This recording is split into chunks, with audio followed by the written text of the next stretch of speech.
Berry, and today we're going to be watching the absolute insanity of a Group B rally.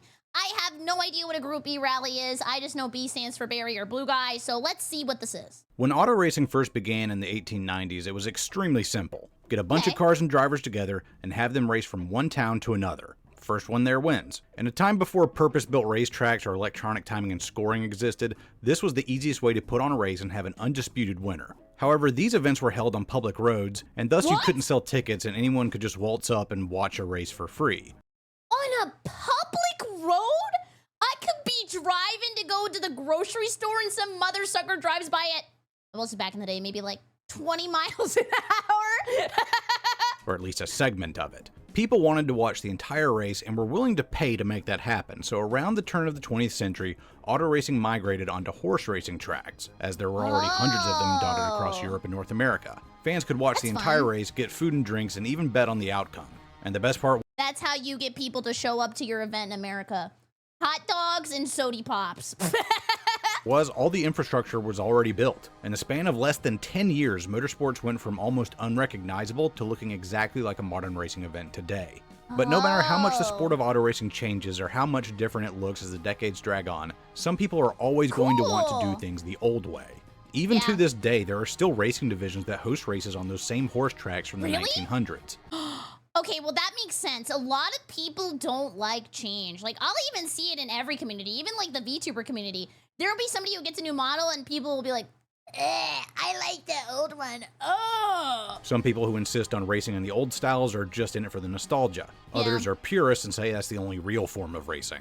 But most see it as an old art form that deserves to be preserved and continued at all costs. Thus, some drivers still held on to the point-to-point style of racing that had started it all. In 1911, the Rally of Monte Carlo was held in Monaco, and the name stuck. That style of racing forever thereafter was known as rally racing.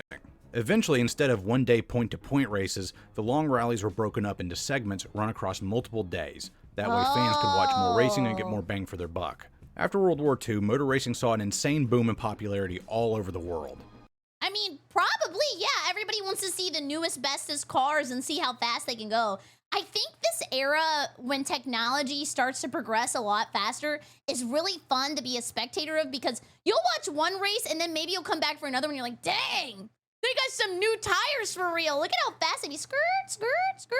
By 1950, Formula One had begun competition and several rally series had popped up. But in 1973, the FIA, the sanctioning body for F1, threw their hat into the rally ring and created the World Rally Championship, or WRC. Immediately they saw success as they gained the rights to the Rally of Monte Carlo, and many other major rally races all over Europe, be it in the paved streets of Monaco, the snows of Finland, or the mud of Sicily. The WRC did it all and had one of the most challenging schedules on the planet. Soon, rally racing was becoming more popular than Formula One, because unlike in that series, all the cars in the WRC were stock cars anybody could buy straight from the dealer's lot.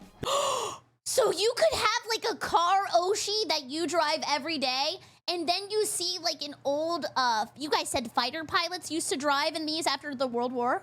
You could see your car get driven to the absolute extreme.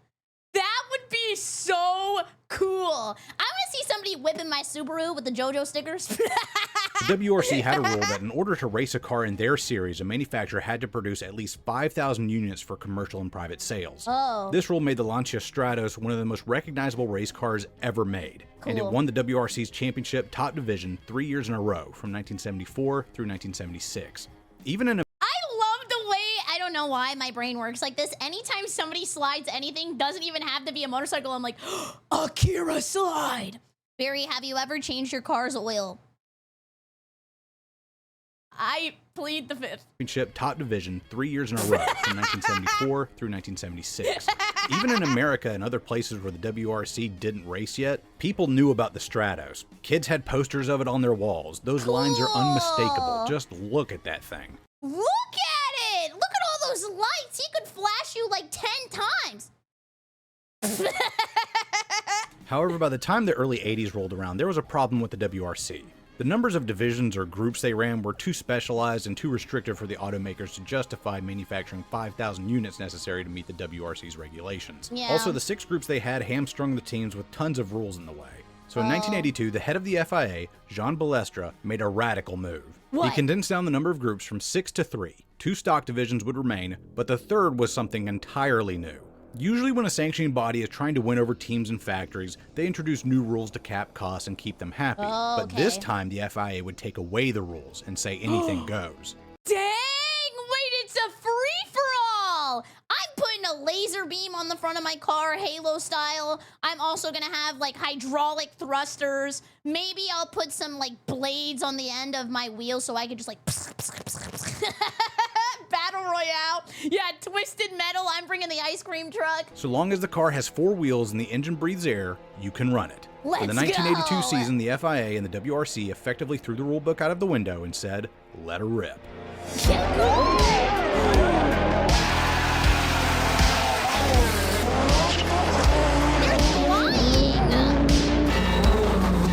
Okay, not to be like a party pooper, but everybody's pretty close. They're very trusting spectators. Oh my god, they're like right there. Wow! That looks cool.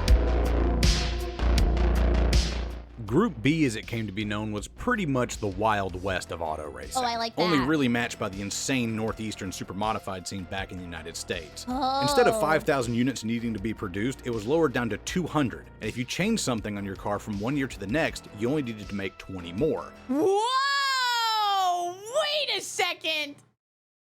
This could go very bad very quickly. A laughably low limit. Yeah. There were no restrictions on horsepower, turbo, and superchargers were given the go-ahead, and you could run any engine you wanted. And even the dimensions of the cars were not mandated, meaning that you could watch a rear-engine Porsche 959 compete directly against a front-engine Soviet-built Lada. Yeah, the commie car. Group B was... Is that what they called it? is completely insane, and I love it. And the manufacturers put their money where their mouth was by putting forth some of the most monstrous cars to ever grace a race course. They started throwing money at their Group B programs and let their engineers go hog wild. Oh my god. Imagine being an engineer. You're at your job. Somebody comes up to you. Yeah, can you make a car on creative mode? Have fun. That would be really cool. Lancia were here to take their crown back yet again with their Rally 037, the spiritual successor to the Stratos. It had a 2-liter rear-mounted 4-cylinder engine that produced 265 horsepower. That doesn't sound like much, but with one of the few rules being a 960 kilogram minimum vehicle weight, about 2,100 pounds, that meant the 037 could absolutely fly through the streets. Jeez. Lancia would claim the manufacturer's title in 1983, and they had yet another classic car to their name.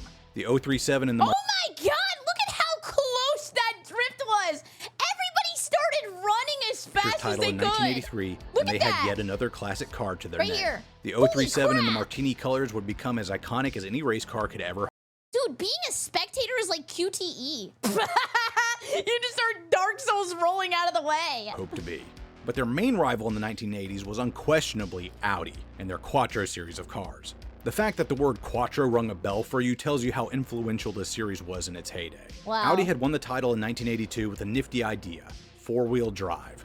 The car was a front-engine design and looked fairly normal, but it had a turbocharged inline 5-cylinder motor, and the 4-wheel drive meant that all 4 wheels could put down the 340 horsepower it produced. It was significantly over the minimum weight, being just a touch under 2,500 pounds, but that much Jeez. power combined with a way to actually get it on the ground effectively meant that Lancia had serious competition. Yeah. 4-wheel drive for rally was largely seen as a novelty before Group B, as it was just too unreliable and broke easily. Really? But Audi had apparently found the secret sauce and changed the game forever. Him saying that is so funny to me because the rest of the commentary was like very documentary style, and then he just throws in secret sauce. They also started an arms race by constantly updating the Quattro. They started off with the Quattro A1 in 1983, but next Oh my god, look, that thing's shitting.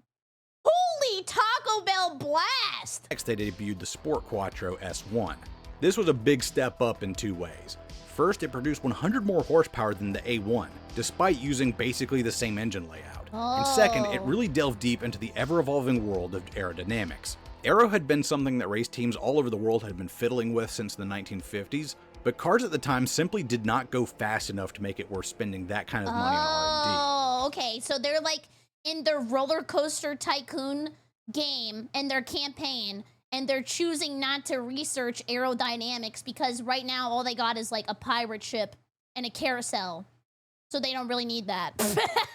But Group B pushed the envelope so much in the power department that aero was now a real concern, and the cars began looking less like street cars and more like rocket ships. Peugeot was also in the thick of it with their offering, the 205 T16. It had an inline-4 turbocharged engine that made in excess of 500 horsepower, and had aero scoops jutting out of every corner of the car. And despite it having that big front engine compartment, that's not actually where the engine is. It's in the middle for better weight distribution, because this is Group B and you can just do that sort of thing. This is so crazy the way that they make stuff. I know this is gonna sound dumb to like 95% of people that hear this, but I always think about that. Like, even the computer you're on right now, like, somebody had to think of how to build that. We all started with sticks and stones and dirt. And now we're at a point where we have computer and fast car. Very weird to think about. The manufacturer's title in 1985 and 1986 with Timo Salonen at the helm. Now's where we get to talk about the absolute mad lads and lasses that drove these things. Because they were every bit as weird as their cars. Wait, there were lasses? Oh my god, we have ultimate racer women?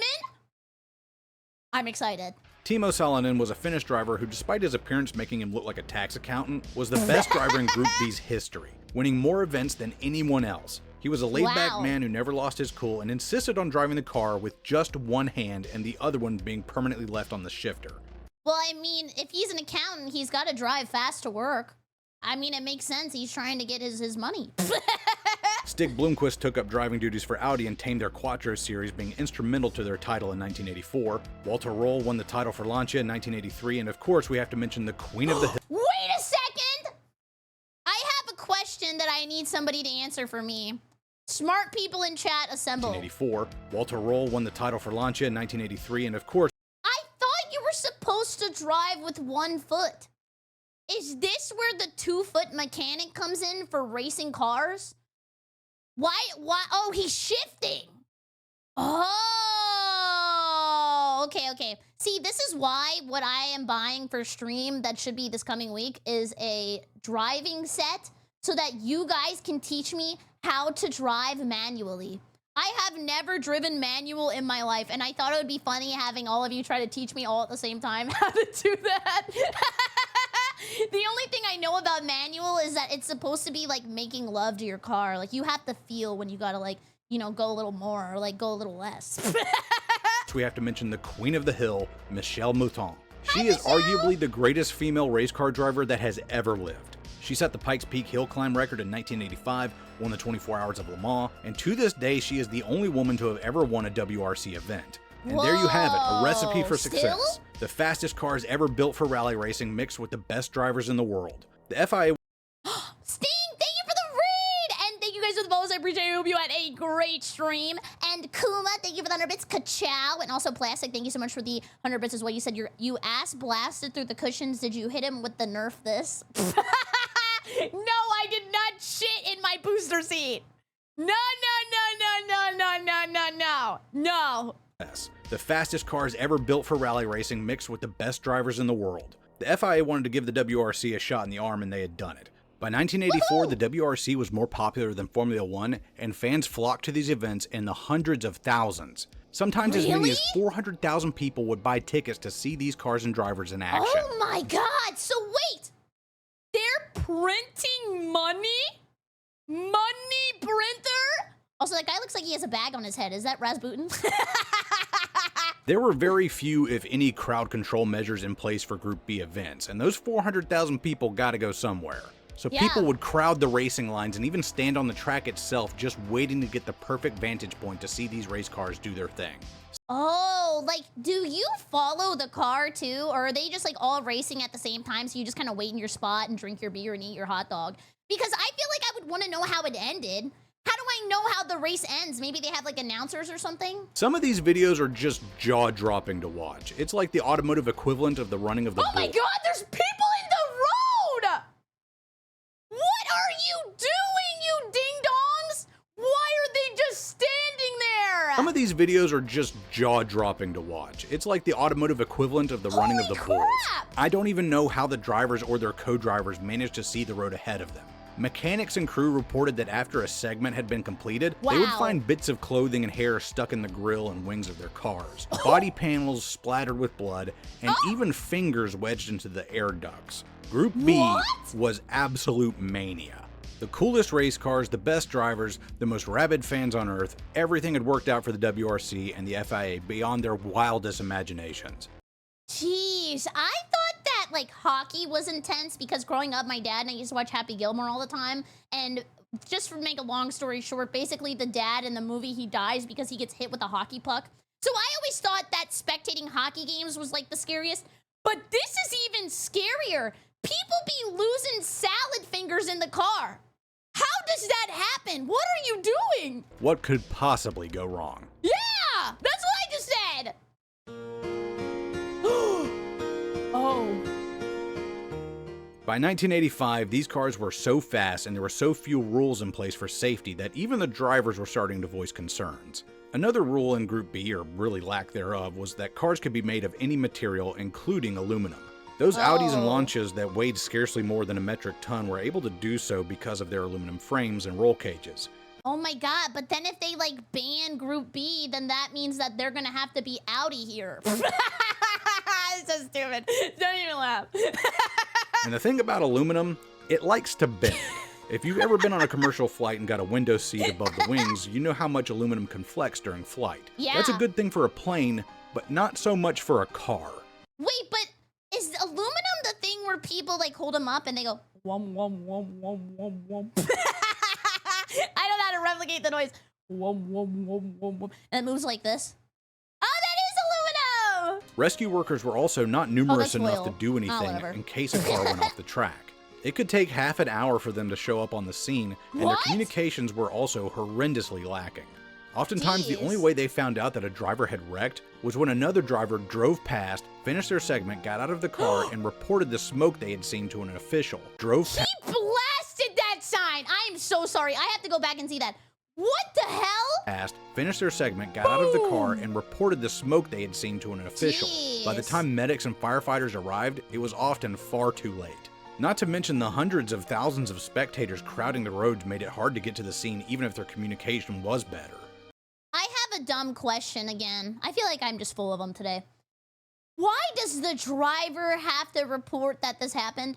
Aren't there 9 million spectators that could have said something to an authority? I'm very confused. Today? Yeah, just today. I just want to know why nobody else wanted to report. No snitches. Oh, they didn't have phones. Oh. I forgot. Sorry. I mean, I was going to say, I pay $100 a month for Verizon Wireless. I'm going to be using that shit. On May 2nd, 1985, at the Corsica rally, a Lancia 037, piloted by Attilio Bottega, went off and slammed into a tree. His co-driver was okay, but when medics arrived 20 minutes later, they found the co-driver Mauricio limping out of the woods and Bottega dead still inside of the car. The drivers petitioned the FIA to do something, but they determined that at the speed the car was going, nothing would have prevented Attilio's death. It was more or less hand-waved away as a freak accident. Racing is inherently dangerous, that's true, but the FIA's investigation left drivers with little peace of mind. That didn't teach them anything about what they were doing was dangerous? They just said, I didn't see it. What? But later in the year during the Argentinian rally, Ari Vatanen crashed in a scary rollover. He broke both legs and a few ribs, one of which punctured his lung.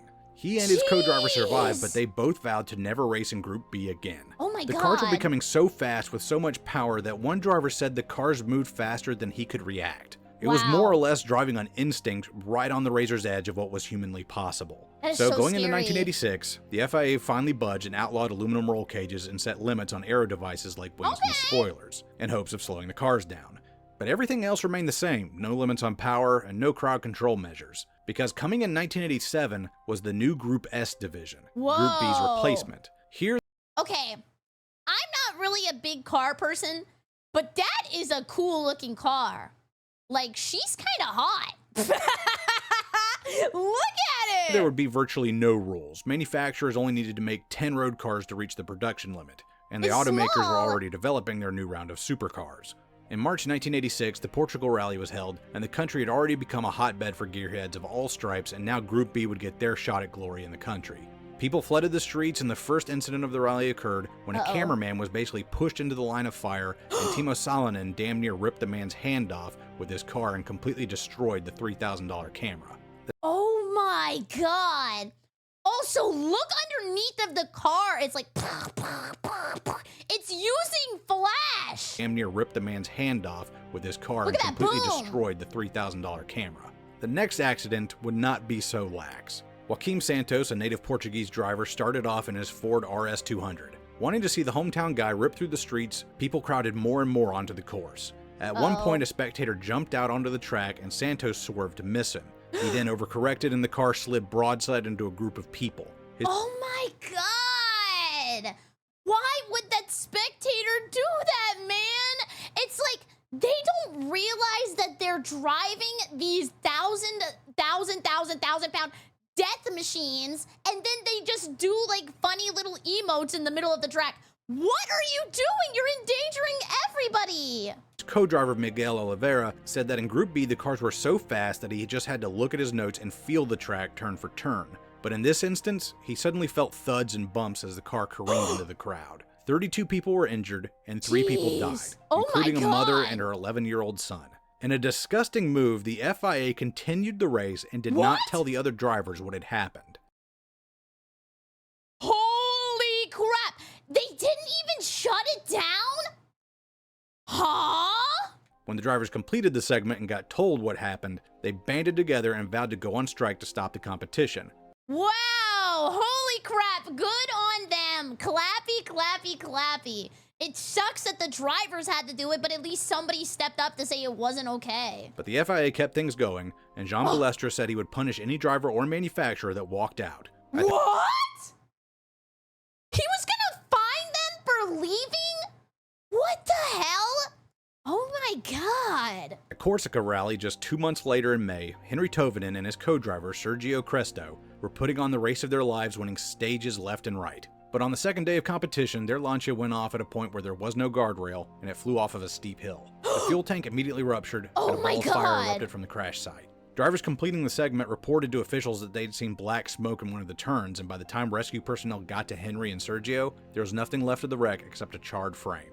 Now inaction was borderline criminal, and after international pressure from drivers, manufacturers, and governments, Group B was immediately banned from competition and never got to see the light of day again. Wow. And its successor, Group S, was scrapped entirely. Wow. After Group B's disbanding, Group A, the more strictly stock division, picked up the banner and marched forward. But this time with the restrictions and safeguards the drivers of the 80s had wanted. Now there were crowd limits, they had to be kept further back in most areas, and rescue personnel were more numerous with helicopters in the air and radio communications opened up between them. Now if a driver went off, their officials would know about it immediately and be able to send help within a few minutes rather than half an hour. Even still, rally racing remained popular all over the world. The Subaru Impreza WRX and the Mitsubishi Subaru!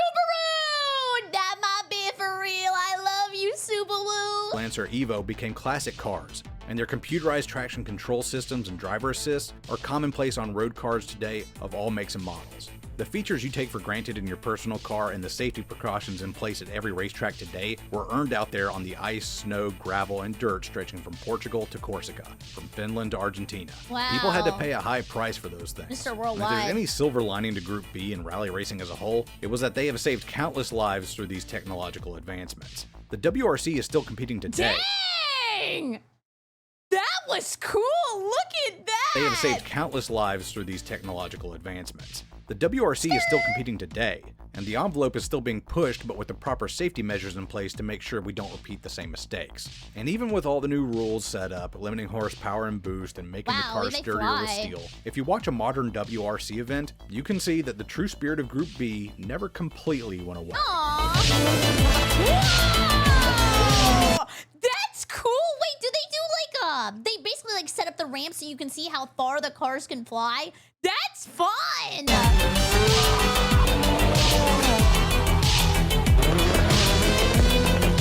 Whoa!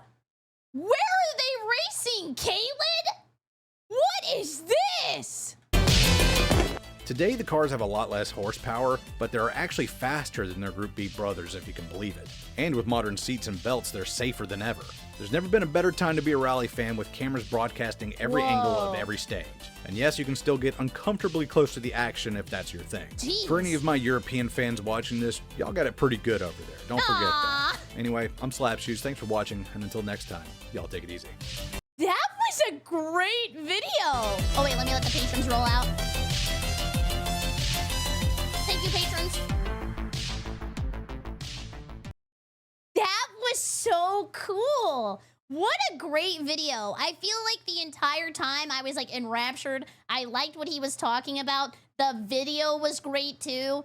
He was awesome. That was great. Clappy, clappy, clappy. As always, thank you so much for watching. If you're new here, make sure to subscribe and like the video. It helps me out a lot. And maybe leave a comment about, I don't know, your first car. That would be fun. And if you would like to use code Berry at checkout for 10% off of Gamer Subs, it helps me out. Maybe one day I'll get a booba cup. Anyways, thank you so much. I hope you have a great evening. Goodbye, YouTube. Goodbye.